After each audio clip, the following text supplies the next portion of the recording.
Hi everyone, welcome or welcome back to Misinformation in Science and Society. Here to listen, not to judge.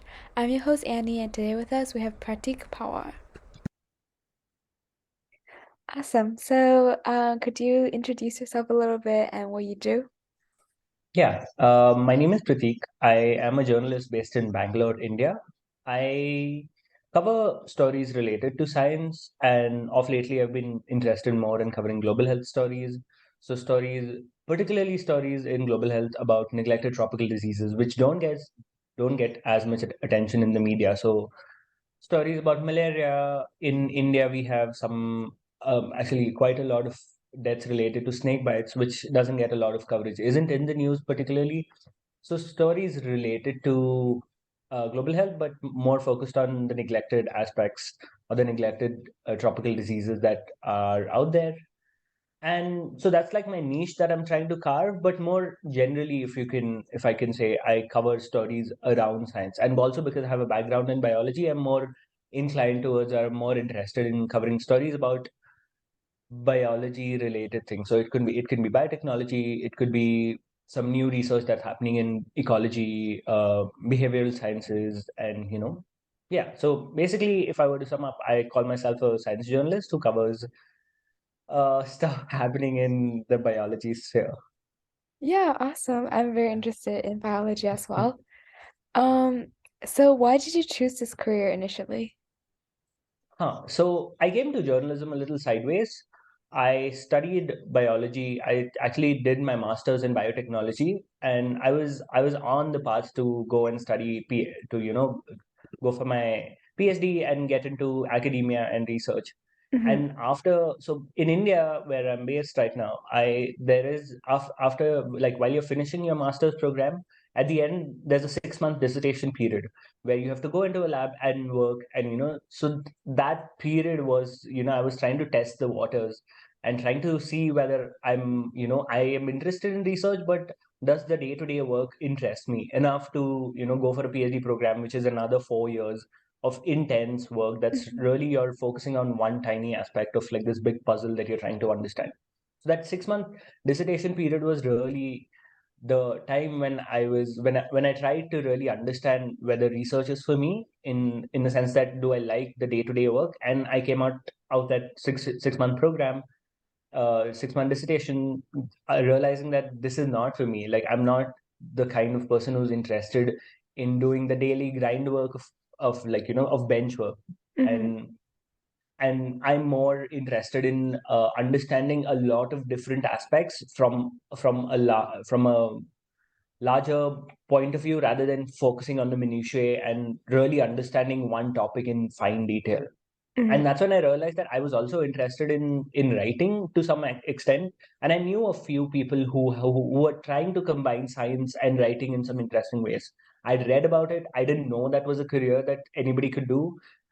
Then I just, like, I knew an editor here in India who was sort of editing. And science writing in India is a very, the field has it is like just starting out. Like, there aren't a lot of publications or editors like there are in the US.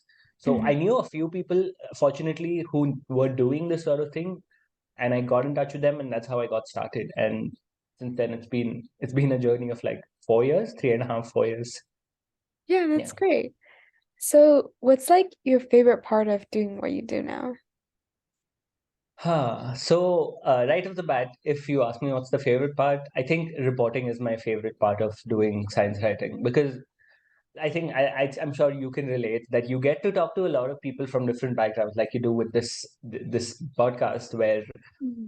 where you get to explore your curiosity, and you get to talk to people from all sorts of background, and especially people who you find are interesting. Like, for example, I'm interested in understanding how infectious disease spread, Mm-hmm. and I get to talk to the top experts in the field, and I get to, like, send them an email and get them on the call and ask them my stupid questions. So that's probably the favorite part that I would say. Yeah, I think that's reporting and doing the interviews and talking to people and understanding different ideas is probably the favorite part of my Yeah, of my job. absolutely relate. Yeah. Um, so why do you think truth is like so important? And why do you think like misinformation is such a big issue right now? Hmm. I feel like I mean I'll talk to you in the framework of science journalism. I feel like, or journalism in general, I feel like truth is objective truths. There might be like other subjective truths, but I'm specifically here talking about truths in terms of journalism, Mhm. where or truth that's out in the world. I think journalism can help really establish what the true reality is. I mean, people can have different conceptions of what's happening on the ground, and like there can be certain ideas floating around, but journalism can really help uh, ground the truth and tell people what exactly is going down by using our tools of reporting and like collab and working with other journalists and like trying to weed and fact checking and trying to weed out the truths from the non-truths, or like and perceived truths. I can Mhm. really And so I feel like the importance of truth in our society is that it sort of builds a level ground on which people on something that people can trust, and then they can go from there. Like if there isn't an established common truth that all people believe in, and this can I mean this can have consequences that are that have more impact or or less impact depending on what the truth is. But in general, if you talk about uh, the value of truth, is that people have a common ground on which they can build upon. It's not like everybody is thinking about everybody's truths are different. That way it's very difficult to like organize and like to just build a community where even the mere definition of what a particular thing is there are 10 different things in 10 people's mind. So I feel like truth is very important in that aspect. And misinformation, again, a very big part in health journalism, where like a big focus in health journalism, where recently with COVID-19 and other mpox and other outbreaks, you've seen there has been quite a lot of misinformation, sometimes from nefarious actors, but also sometimes from credible sources. Like I was recently speaking to this journalist, Kai Cooper-Smith, who is an infectious disease reporter at Science, and I was talking to him about his coverage of the mpox outbreak, and he wrote this fabulous opinion piece in the New York Times, writing about how agencies like the CDC and other health agencies are, without being deliberately misleading, are trying to be cautious, and in that way leading to uh, misinformation, or not putting out the information in such a way that it's most helpful to the people. So I feel like misinformation is a big thing that certainly science journalism can counter.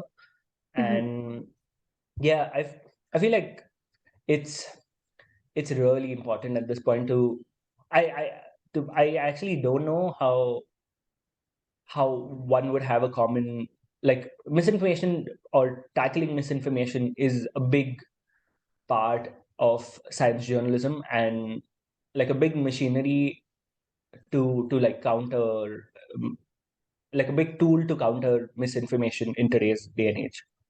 Yeah, yeah, absolutely. Um, so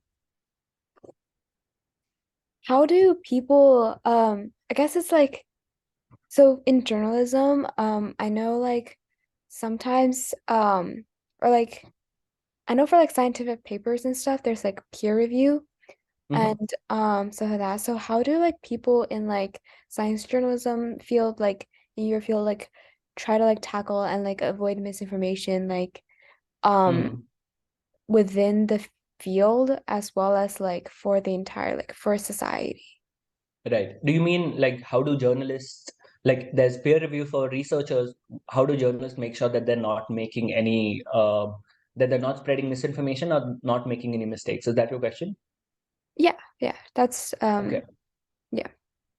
Okay.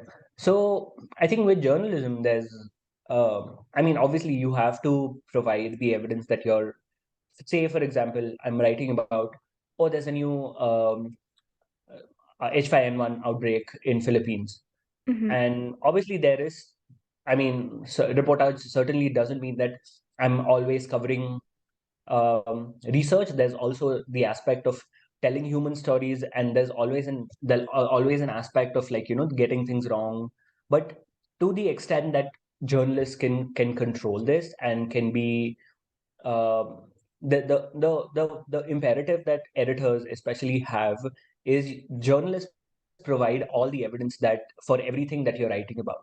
Say I say, oh, there have been, this is just off the top of my head, I mean the numbers are not correct, like 40 cases of XYZ virus in this country. I Hmm. obviously have to give my source, like, cite that source. It might not appear in the final story, but the editor has to know where this information is coming from. So similarly, when you're writing a story, you have to provide evidence for all the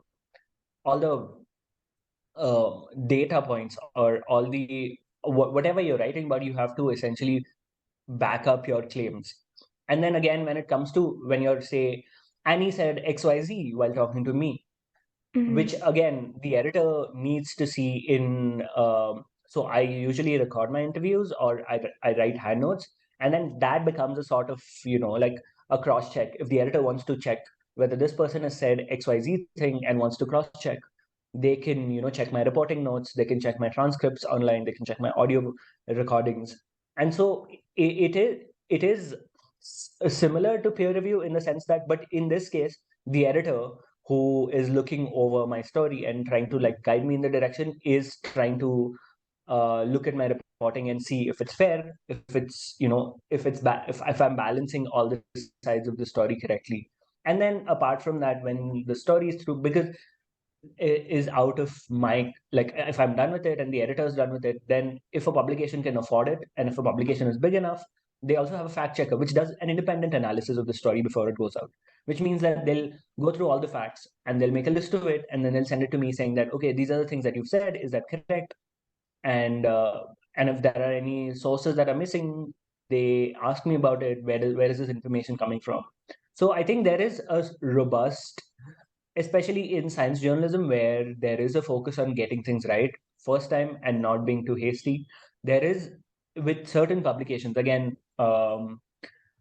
there's I mean, money in journalism is always a big issue. So certain publications, I guess, can't afford it. In that sense, the editor has to, like, and the journalist has to take the burden of fact checking the stories. But other publications have, like, a dedicated fact checker who goes through their stories, or my stories, or journalist stories, and, try to weed out the facts from the truth, and that in that way rein in misinformation, or in some ways. Yeah, I think that's a pretty like, as you said, robust system. And Yeah. yeah, I'm just curious, have you ever like revised one of your like articles or something, or like had to like provide additional like information and sources Yeah, after yeah, like. definitely. And I say that with pride. I think when journalists start doing this work, they're always scared of, like, getting things wrong, because because it is on record that this is the thing that you got wrong, and here is a correction, which is, like, out there. But I uh, feel like it's part and parcel of being a journalist. Like, you can try to get things right all the time, but mm, things are definitely going to slip under your radar, whether you mean it or not. And you should definitely try to get everything correct. But I'll just give you some examples of where I've gotten things wrong. Like, a recent story, I was a writing fellow in 2020 at this publication called the Open Notebook. And in one of the stories, I just got somebody's name wrong, which is something that I shouldn't have gotten wrong. And I own up to it. And so that's one of those things where you just need to, like, go over things a lot more, um a lot more carefully. So that's, mhm, like, one of those, like, I wouldn't say trivial things, but, like, small things that you can get wrong. And on yeah. the other aspects, you can, like, which I haven't done, but I've seen stuff in stories where things have gotten wrong, where somebody's quoted out of context. Like, there was this okay, one second, just give me a second. I think my lights just turned off. Yeah. Yeah, the other aspect, so the one end of it is where you get somebody's name wrong, or you get some location wrong, or you Mhm. get some number wrong, which obviously should be corrected, but isn't, like, a make or break deal. Like, the story doesn't fall apart. Then the other part of it is where the other extent of it is where you get somebody's quote or what somebody's saying completely wrong, or you quote them out of context and that's completely wrong. Mm, I can tell you there's this story about COVID-19 origin published in the Vanity Fair, in which this author, in this which this researcher was quoted, and then when the story came out, the researcher said that no, no, no, this is not what I said. Here is what I said, and they said that on Twitter, and then the story was largely tarnished because of that, because the researcher was quoted out of context, and their what they said wasn't truly represented in what that story had to say about that researcher. So mhm. that's like the other extent where you can botch somebody's answer to the point that it doesn't represent what they're trying to say. Yeah. So personally, I haven't done that. The most egregious form of uh, correction that I had to do was, I remember I did this Undark story about malaria, and then a researcher later got in touch with me saying that, okay, I said this, but there are XYZ exceptions to this. And then I obviously went to the editor saying that, okay, this person said this. I didn't know at that point when I reported the story, wrote the story, I didn't have this information. So can we edit this? And they were happy to do it. Hmm. Yeah. Yeah, that's really interesting and like hearing like the specific stories. Um, do you think people like, or do you know, I guess, like people put like misinformation, like not like maybe like completely wrong information, but like maybe like dramatized or like exaggerated information in like articles like on purpose. Hmm. And like are there what if so, like what are some of the reasons people might do that? Like journalists might do that. Hmm. I think uh, I wouldn't say some like journalists put out deliberately, for the sake of dramatization, put out misleading information. Hmm. But I think I think there's this big divide among like journalists and then editors. Like the way we think differently is, for example, I'm a journalist. I've written this story, and I don't have control over who like the headline. The headline is written by the editor, Hmm. and the purpose of a headline is to essentially grab the reader's attention. So, Yeah. it necessarily, because, journalism is this attention grabbing resource, and you need your stories to be seen by a few number of people, XYZ. Like, there's all these incentives for people to click on your story. So Hmm. that necessarily means that the headline has to be catchy or sensational in the way that it grabs somebody's attention. Hmm. And I feel like I wouldn't say that happen always, but in some cases, uh, in like when the headline is made more sensational than what the story is, and we know this, that people usually read headlines and then they, like, they make their conclusion based on, there's a bunch of research saying that people don't really read what's written in the article. The headline and a bunch of like subheads and stuff are the main things that people really look at and form their inferences from. So I feel like even though journalists are not trying to mislead people, the headlines, in trying to be sensational, in trying to be catchy, can sometimes, if not written well, or if it's not correlating with what the piece is saying, can in some ways mislead people, or just give the wrong impression of what the story actually is. Hmm. Yeah, Yeah. yeah, for sure. Um, so what do you think like um like normal people like regular people that Hmm. don't necessarily work for like journals or like companies and stuff like that what do you think it's like the best way or like some good ways like we can do to Hmm. like help eliminate or like avoid or reduce misinformation? Hmm. I Again, it's I don't want to sound preachy, but maybe read a little more, like read what's in the story rather than Yeah. forming it. And I have, like we have all limited time, and we are all trying to like get as much information as possible. Hmm. But to the extent that we can rein in that, impulse, I think just um reading more than the headline and trying to really understand what the writer is trying to say is Hmm. maybe like one way where you can, I mean, not even to the point. that you're spreading misinformation, but just the knowledge that you're getting isn't, just based on a headline that's just catchy. I think that's one thing that we can be more aware of. How actually I feel like being making like if readers are more aware of how journalism works, in the sense Mhm. that, oh, a headline is written to be sensational, and the story might be completely different in some cases than what the headline is saying.